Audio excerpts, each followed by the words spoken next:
L'entretien des patriotes, bonjour à tous, heureux de vous retrouver. Macrovirus, festival de Cannes et de canards boiteux cette année.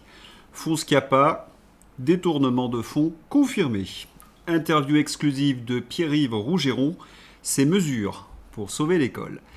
Avant de traiter ces informations et beaucoup d'autres, vous connaissez la coutume sur cette chaîne. Je commence toujours mon interview par remercier ceux qui m'ont permis justement de le produire, car ils m'ont financé à l'aide des merci rémunérateurs.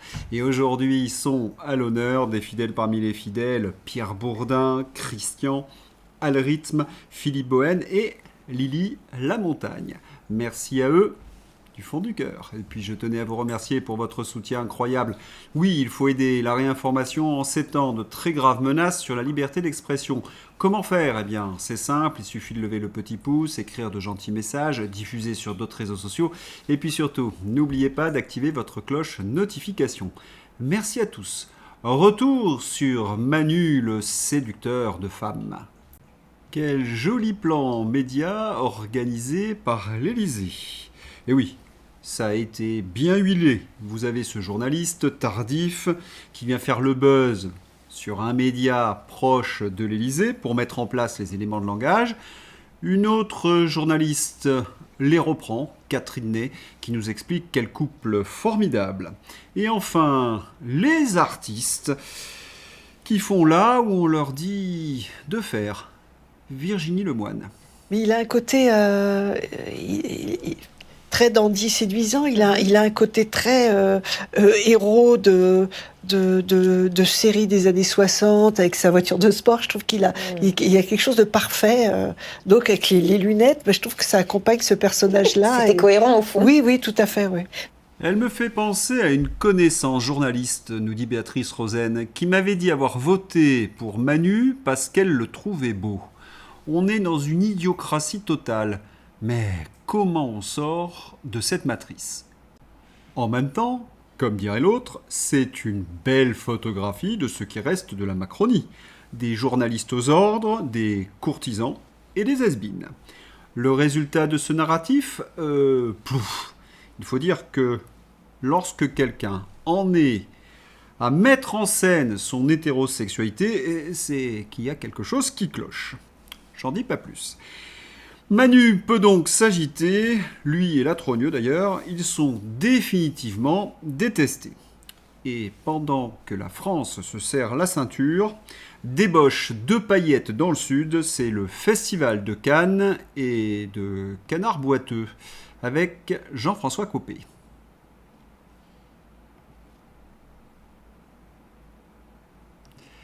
Canard boiteux et l'air.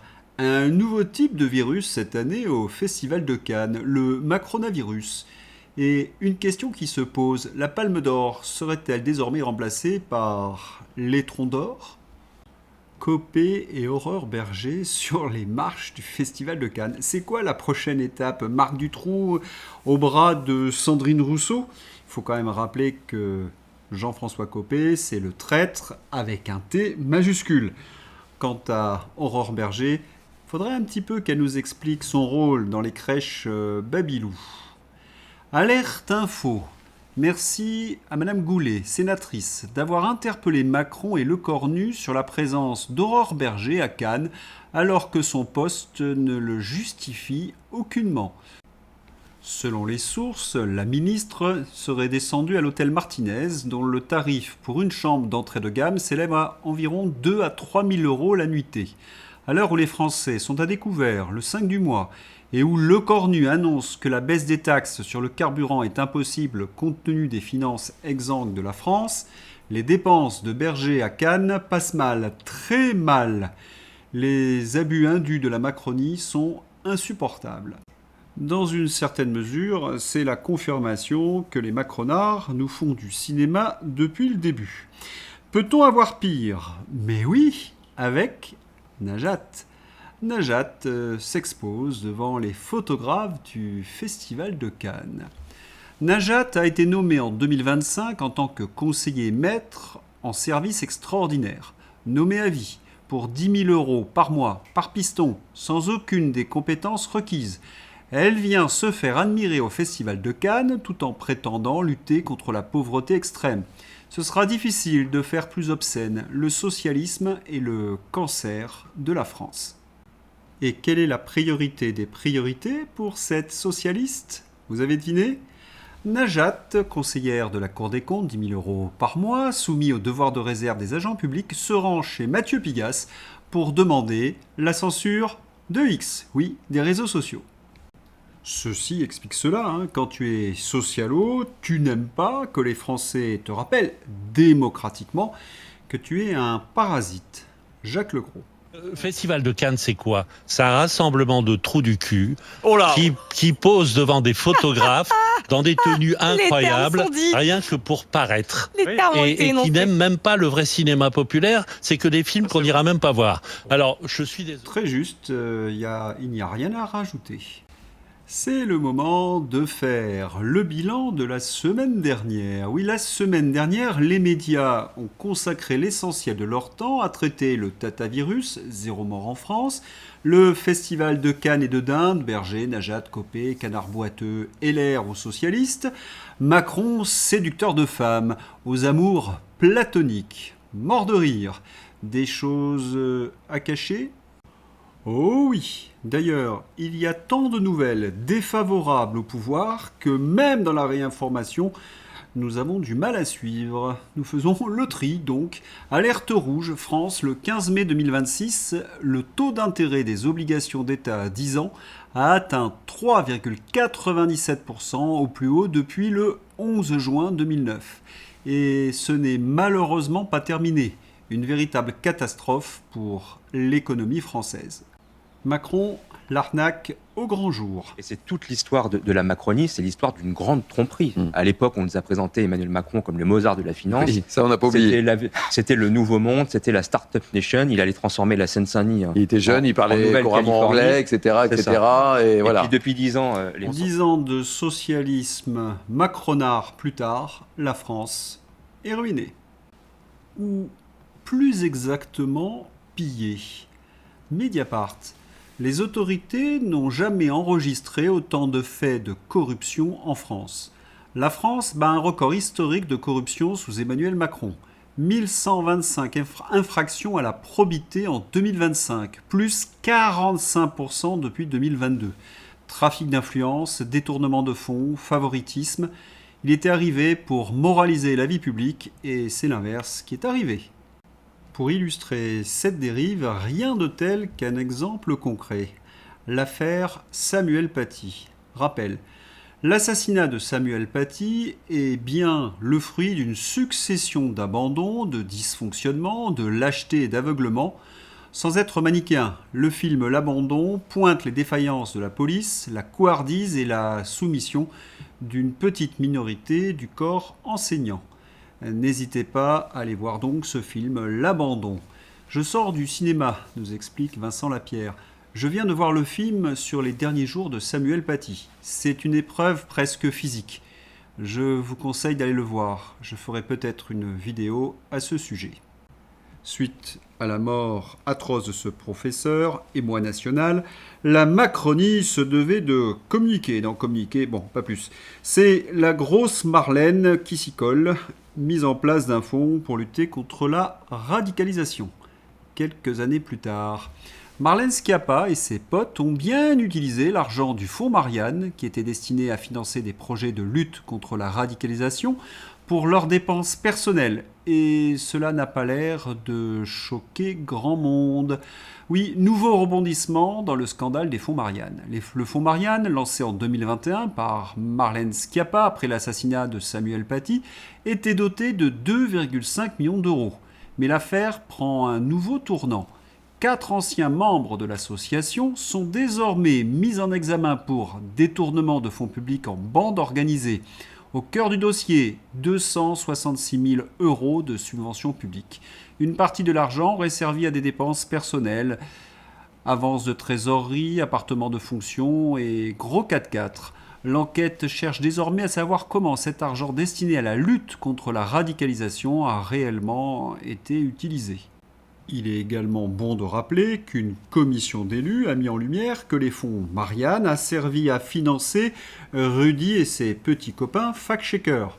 Non pas pour lutter contre la radicalisation, mais pour traquer les opposants politiques à Manu.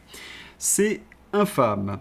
Et pendant que les macronards se gavent, la France sombre et l'avenir de nos enfants s'assombrit. Éducation nationale, le naufrage. Le salaire des enseignants, le grand déclassement. En 1980, 4 fois le SMIC, 4 fois le SMIC, pardon, et 2024, 1,9 fois le SMIC. Salaire d'entrée 2 fois 1 le SMIC en 1980, en 2024, quasiment le SMIC. Lorsque je parlais de naufrage, le niveau scolaire s'effondre à un point que vous n'imaginez même pas. Les chiffres surréalistes de l'effondrement du niveau scolaire en France.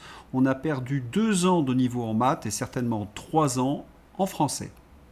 Que faire? Quelles mesures pour sauver notre école?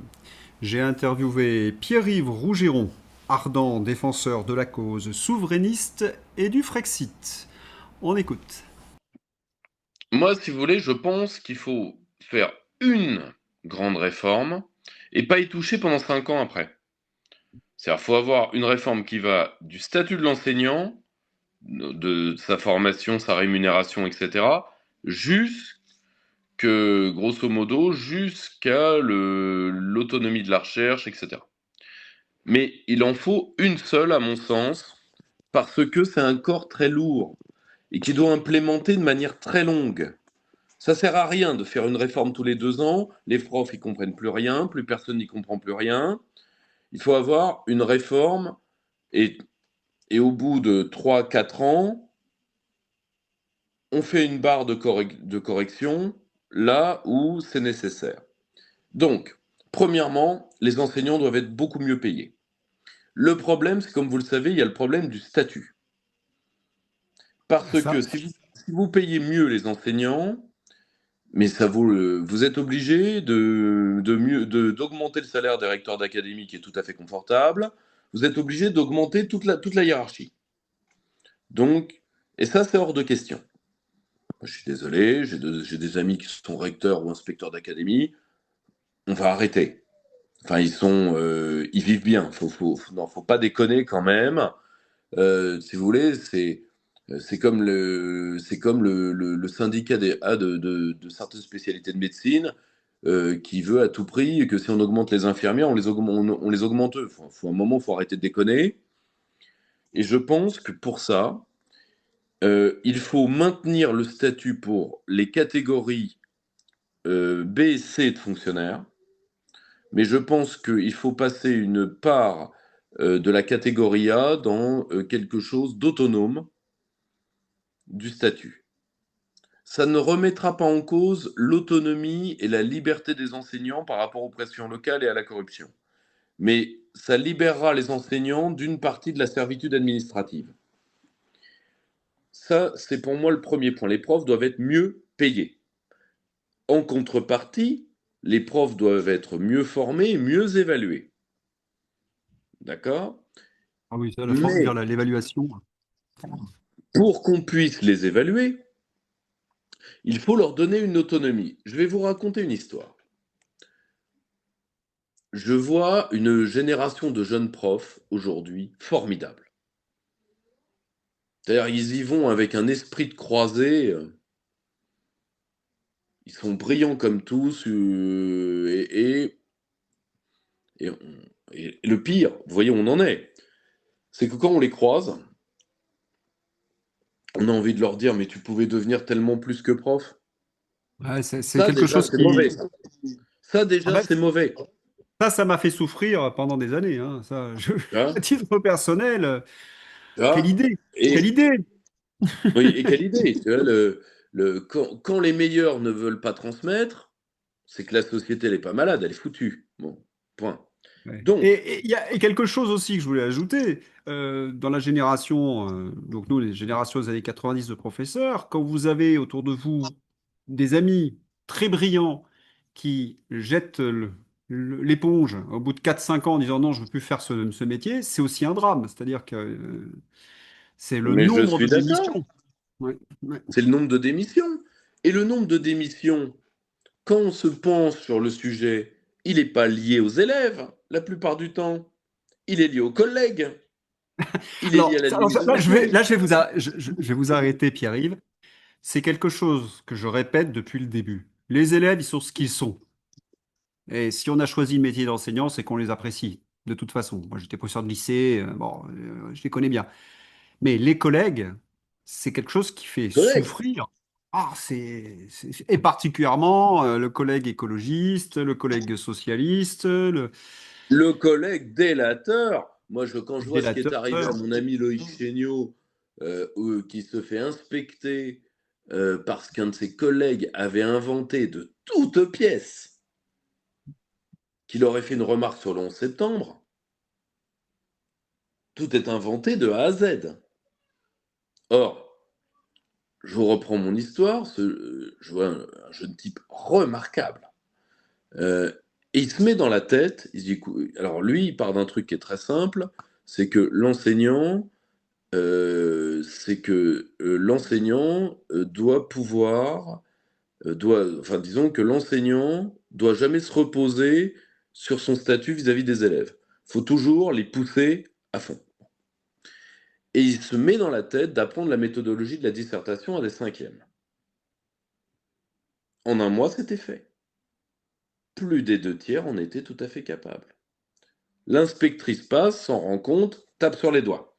Bon, donc, alors l'inspectrice est-elle passée par hasard ou est-ce que quelqu'un a bavé? Bon, donc Bavé, parce que pour avoir une inspectrice dans sa classe, moi j'ai demandé à être inspecté pendant 8 ans quand même. Moi, elle ne venait jamais. Ah oui, mais si vous voulez, le problème, c'est qu'à un Elle n'a pas été moment, dénoncée. j'avais croisé, pour tout vous dire, j'avais croisé une inspectrice d'académie qui m'avait, comment dire, qui m'avait mis au parfum du vocabulaire d'entre-soi de l'inspection académique. Ah, c'est Savez-vous drôle. comment les inspecteurs d'académie s'appellent entre eux? Non. Les bœufs carottes. Ah oui. Ce qui est l'ancien surnom à Ils cause étaient du fait de laisser mariner longtemps. C'est l'ancien surnom de l'actuelle IGPN, l'Inspection générale de la police nationale. Donc, si vous voulez, je suis qu'il y ait des enseignants qui soient à la dérive, j'en ai moi-même eu, nous sommes d'accord. Mais ça, justement, si vous relevez les salaires, vous êtes en droit de relever l'exigence. Il est anormal que les enseignants, vu leur degré de formation, etc., soient aussi peu payés. Point 1. Point 2, leur laisser l'autonomie et à la fin, on voit les résultats sur les gamins. Et on mettra les moyens l'année suivante s'il y a des trucs à rattraper. C'est pas, si vous voulez, le cerveau d'un enfant est suffisamment adaptable, si vous voulez, pour l'élève est perdu quand le maître baisse les bras. Point. Si vous Mais ça, voulez, ça m'a en été. tout cas, Ouais. Non, mais sur cette idée d'autonomie, il ne voulait surtout pas que les professeurs aient une trop grande autonomie pour une raison simple, c'est qu'il y aurait eu la démonstration que toutes les petites recettes de cuisine qu'il préconise ne fonctionnent pas. Point. Et notamment l'élève qui construit les savoirs par lui-même, on sait très bien que c'est pas quelque chose d'efficace. Que si vous êtes plus dans la transmission après il y a la démonstration, il y a toute une série de choses qui accompagnent la transmission. Il n'y a même pas de comparaison possible. Vous êtes d'une mais bien sûr, efficacité, bien sûr. voilà. Le souci, c'est que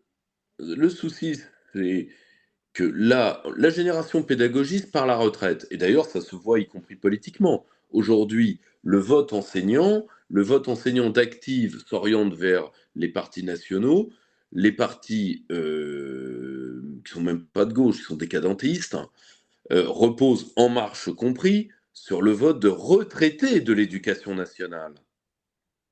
Donc à un moment, ces méthodes-là n'ont pas marché, ce qui ne veut pas dire uniquement de reprendre les méthodes dans le temps, ça veut dire aussi d'adapter ce que font les meilleures écoles du monde, donc le système asiatique.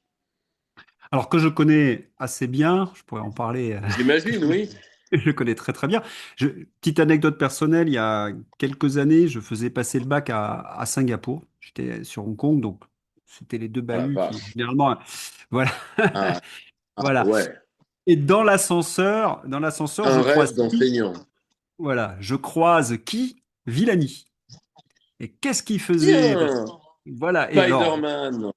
exactement. Alors, je dis bonjour, j'étais curieux, hein, et je lui demande, mais vous êtes en mission? Et il me dit, oui, oui, c'est pour les méthodes singapouriennes, puisque lui, il est mathématicien. Et les méthodes singapouriennes, qui sont si efficaces, elles sont fondées sur un principe très simple, c'est de partir du concret pour aller vers l'abstrait.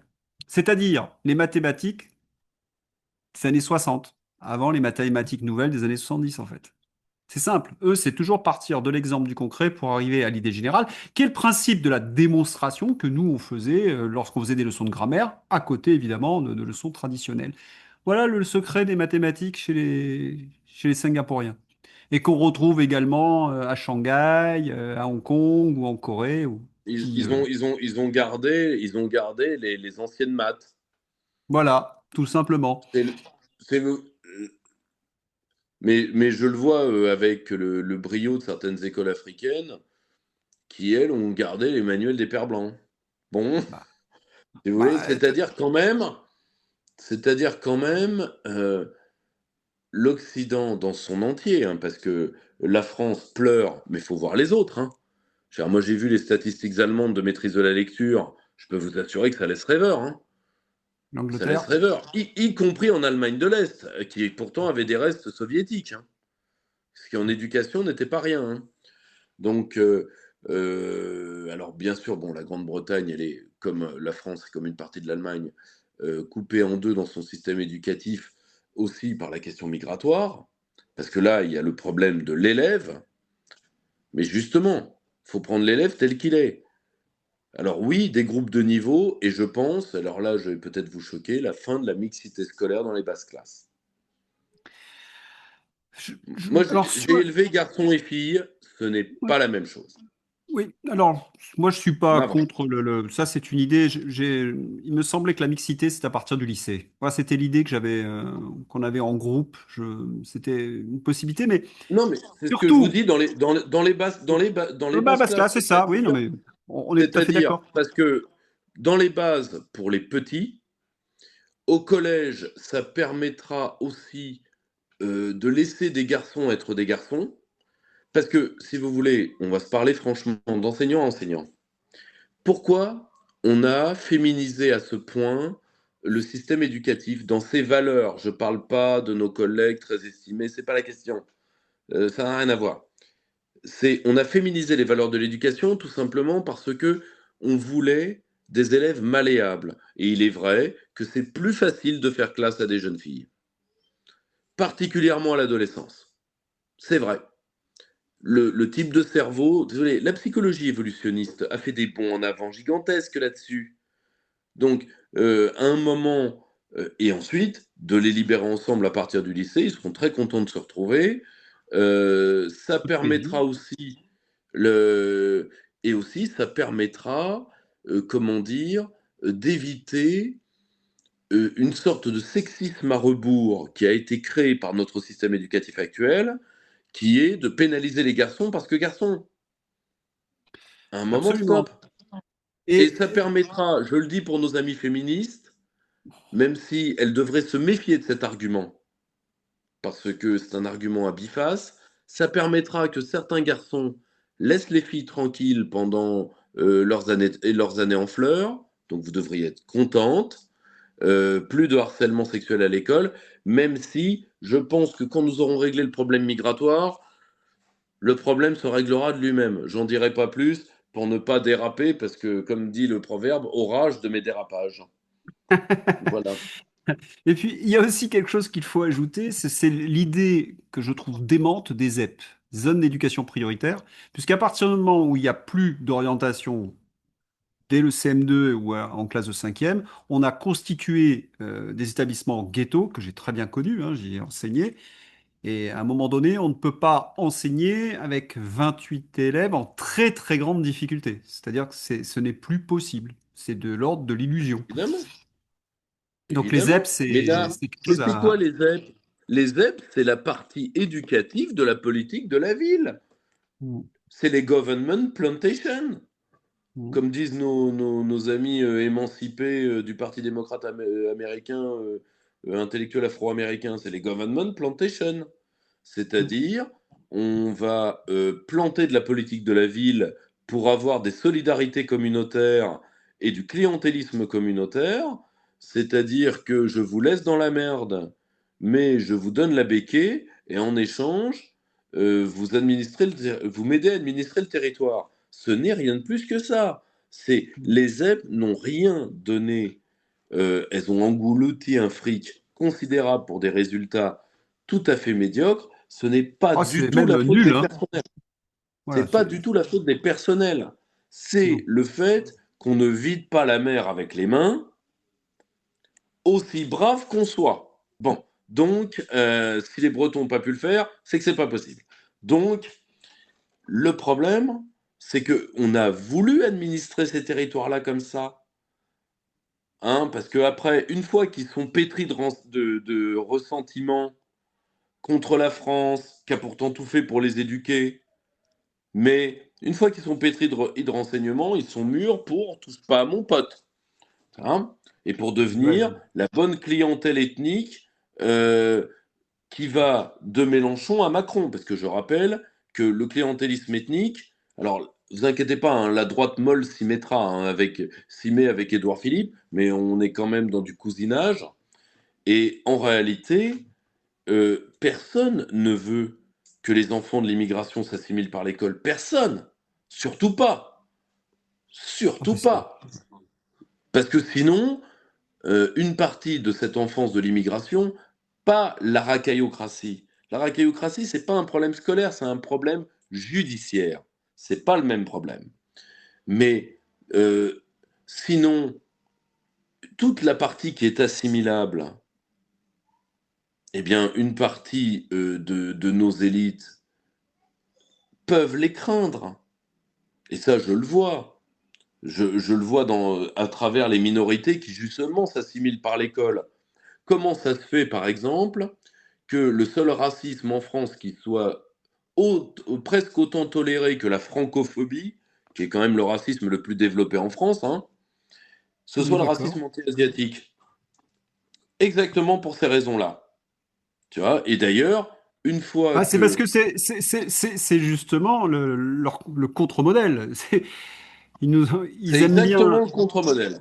Voilà, c'est ils ont tendance à nous expliquer que l'immigré ne peut pas s'assimiler pour X, Y raison, et hop, il y a une ou plusieurs communautés qui s'intègrent parfaitement par le travail. C'est Et le insupportable pour ces pire, gens-là. et le pire, c'est que les Maghrébins et les Afro-descendants le feraient, je pense, le feraient tout à fait, de manière, disons, tout à fait réussie, à trois conditions. Un cadre de fer. Deux, qu'on abaisse leur nombre, parce qu'ils sont trop nombreux. Et trois, qu'une partie des leurs le veuille. Point. Donc, on ne veut pas de cette réalité-là. Et puis surtout, quand une partie du moule, disons, élitaire français dégénéré tel qu'il est, va se rendre compte qu'une partie des enfants de l'immigration ne pensent pas tout à fait, ne font pas là où on leur dit de faire comme on le fait pour les chiens, et ne pensent pas tout à fait ce qu'on aimerait qu'ils pensent, vous allez vers de terribles déconvenues.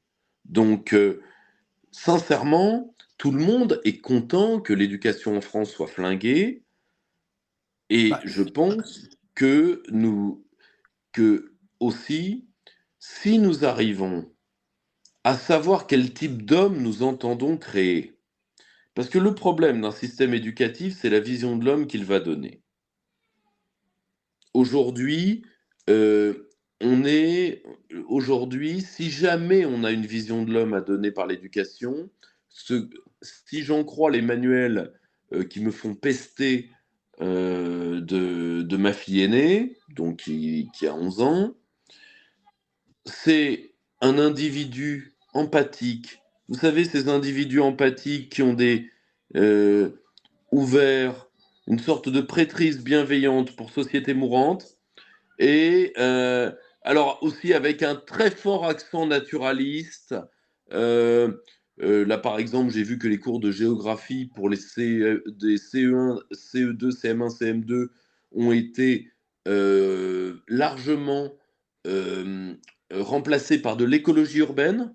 Alors moi, je croyais que ça se faisait avec des cartes, la géographie, mais malheureusement, je suis vieux et réactionnaire. Mais donc, et donc là, j'ai appris ce qu'est un Segway, ce qui m'a fait une belle jambe. Et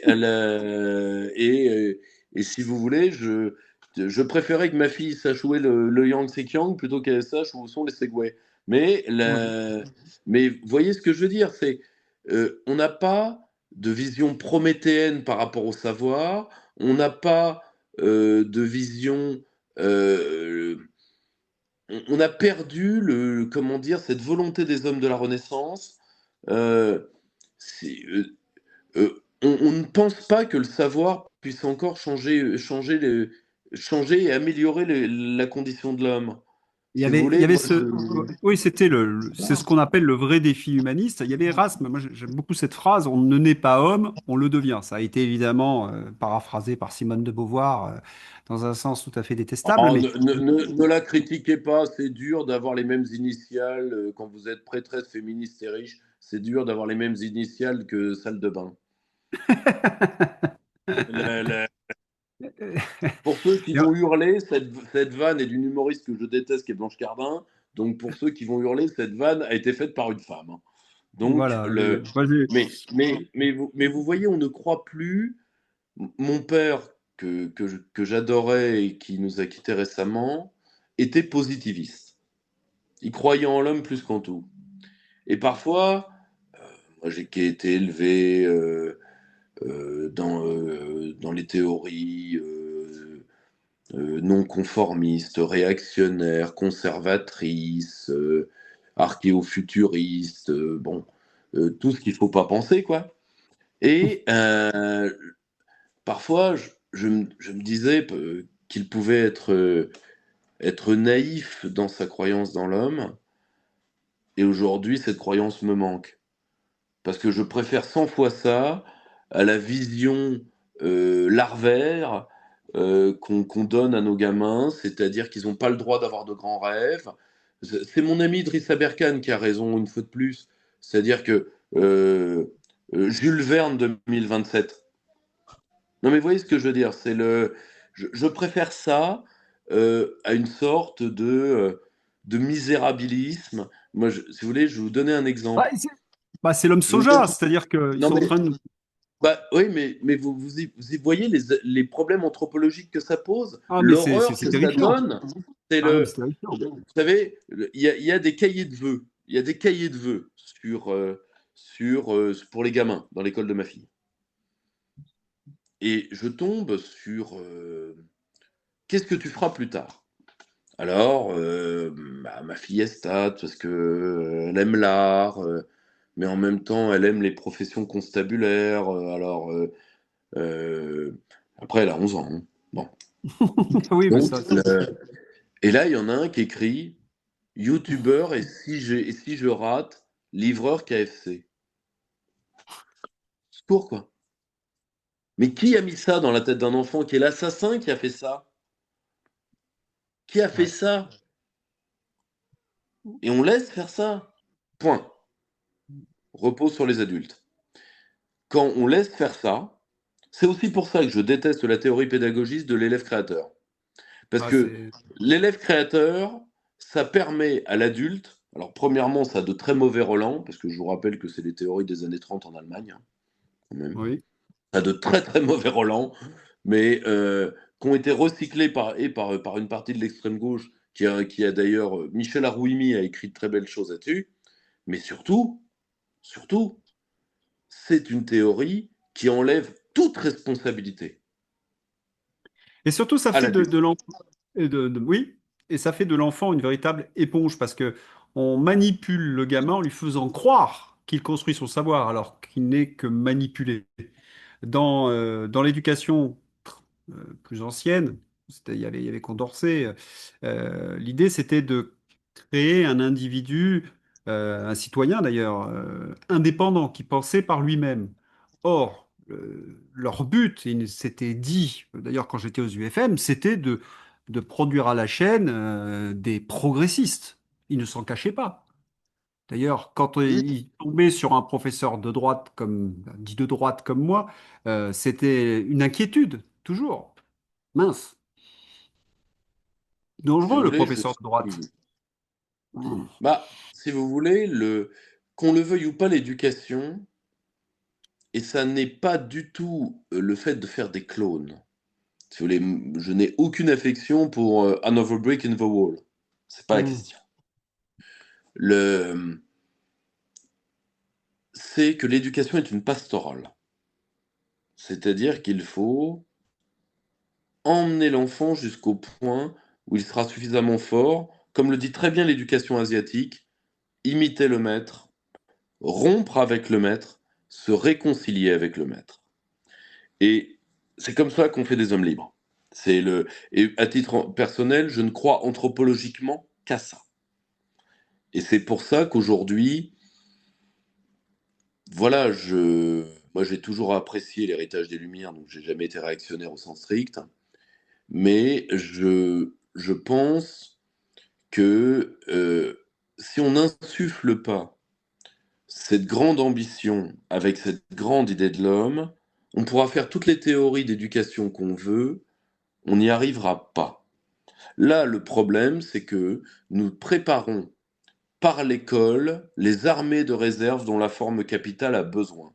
Or, quand la forme capitale avait besoin d'ingénieurs de guerre, elle nous laissait former des hommes intelligents parce qu'elle en avait besoin. Aujourd'hui, l'état de dégénérescence, en Occident en tout cas, de notre forme capitalistique, me dit que le système a besoin de cons par construction et à échelle industrielle. Bah, c'est ce que dit C'est pour- Brigelli avec, je crois que c'est 2001, voilà, Alors, vous voyez, où l'Europe a je suis besoin de assez... 90% Voilà. d'exécutants, quoi. Si vous voulez, il y a eu un très très bon livre aux éditions Delga. J'avais interrogé l'auteur, qui est un mec remarquable, qui est toujours d'ailleurs, parce que lui, il a pris tous les problèmes de l'éducation un à un, et il en a fait un véritable... c'est l'ouvrage le plus complet que j'ai vu, hein, sur la question. Et je pense que de toute façon, on a voulu, disons, faire comment dire, cette éducation au rabais qui permet d'ancrer le clivage de classe et la société de sablier beaucoup en bas, beaucoup en haut, donc les 15% de technogestionnaires, les classes moyennes étranglées au milieu, société de sablier. D'accord? Et ça permet de l'ancrer dans le système scolaire et donc d'assurer la fameuse reproduction. Et là, le système veut se reproduire à l'identique, pour le coup. C'est malheureusement ce qui nous pend au nez. Ouais. Et c'est là où Donc je c'est un... pense que nous pourrions, mais à une condition, c'est qu'on sache exactement quel type d'homme on veut laisser au monde. Parce que la grande question, c'est, si vous voulez, c'est d'ailleurs ce qu'un vrai raisonnement écologique finirait par dire. C'est pas uniquement quel monde on va laisser aux hommes, c'est quels hommes on va laisser au monde. Mais le problème, c'est qu'on n'a pas... le questionnement commence, hein. Il y a des tas de questionnements brillants sur le type anthropologique, l'école lacanienne, Dany Robert Dufour, des gens euh, il y en a beaucoup, mon ami Jérémy Berriot, par exemple, ou euh, la psychanalyste Dupont, qui est Marie-Estelle Dupont. Oui, qui est donc remarquable. absolument remarquable. Donc le questionnement commence. Mais il va falloir avoir ce type d'homme que nous entendons régénérer, relever, prenez le terme qui vous plaira. Et à partir de ce moment-là, nous pourrons avoir un système éducatif. Parce que là, si vous voulez, si le but d'un système éducatif, c'est de durer le plus longtemps possible pour pouvoir être une garderie à futurs chômeurs, et ensuite de former les gens avant tout à être des consommateurs plus ou moins dociles d'une machine qu'ils ne comprennent pas, eh bien, voilà. Après, et je le dis d'autant plus, sans cette vision de l'homme, même les projets les plus radicaux, chèque éducation, tout ça, n'ont aucun sens. Ben, il y avait cette idée, je repars sur De Gaulle, hein, sur cet idéal de culture classique, et Hmm. mais c'est de remettre sur son piédestal la figure de l'homme français qui était celui de l'honnête homme, dans son Bien sûr, hein. sens classique. Donc un Hmm. homme équilibré qui fuit toute forme de radicalité, qui est libre, puisqu'il est capable Qui, d'analyser qui un fuit toute événement. forme d'extrémisme. Voilà, la parfaite La raison fuit. radicalité me pose moins de problèmes que l'extrémisme. Voilà, la parfaite raison fuit toute extrémité et veut que l'on soit sage avec sobriété. C'est le misanthrope, je crois. Voilà. Hmm. C'était cet idéal classique que la tradition française, notamment l'université, pendant des siècles, a essayé de perpétuer et qui a été coupé à partir des années 70. Enfin, nous, on était la dernière génération à la Sorbonne, Tout à puisqu'on avait fait. Tout à on était fait. les vieux maîtres. Ça, par contre, ça, c'est le legs, et ce qui est tout à fait normal parce que la société de l'honneur était un tabou. Vous savez, le tabou en anthropologie s'oppose au pillage, hein. Mm. Et pour pouvoir piller la société, il fallait faire sauter le tabou de la société de l'honneur. Ça, et c'est ce qui nous est arrivé dans les années 70-80, hein. Si vous voulez, c'est vraiment des temps que j'aurais pas aimé vivre. Je suis de 86, donc j'arrive à la fin du processus. Et malheureusement, nous avons été brutalisés, tuméfiés, secoués, euh, abîmés par, par ce continuum historique. Mais maintenant, les générations passent, il est grand temps de tourner la page. La génération qui a quand même sur les mains le fait d'avoir lourdement affaibli ce pays disparaît. La biologie le fait. La biologie fait son œuvre, et donc maintenant, le problème de la France de l'avenir, c'est qu'elle va ressembler pendant 30 ans à une après-guerre, hein. Et dans l'éducation, ça va être, c'est simple, tout est à revoir. Tout est à revoir, On est d'accord. mais c'est pour ça que je pense qu'il faut avoir un plan prêt, l'exécuter sans faillir, hein, la politique, c'est surtout un art d'exécution, mais ensuite laisser reposer la pâte, hein, comme on dit en cuisine.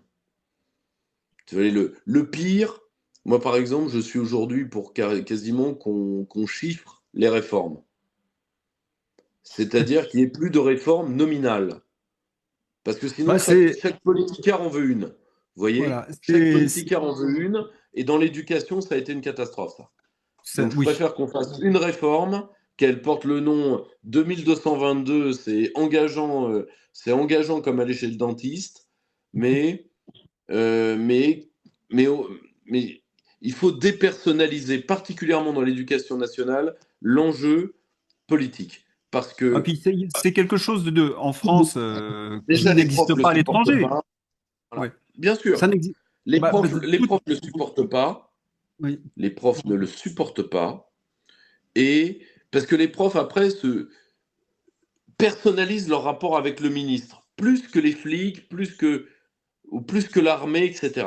Les profs, c'est tu nous aimes pas. Alors, vous avez Jack Lang qui faisait semblant de les aimer pour les avilir, mais ça, c'est un autre débat.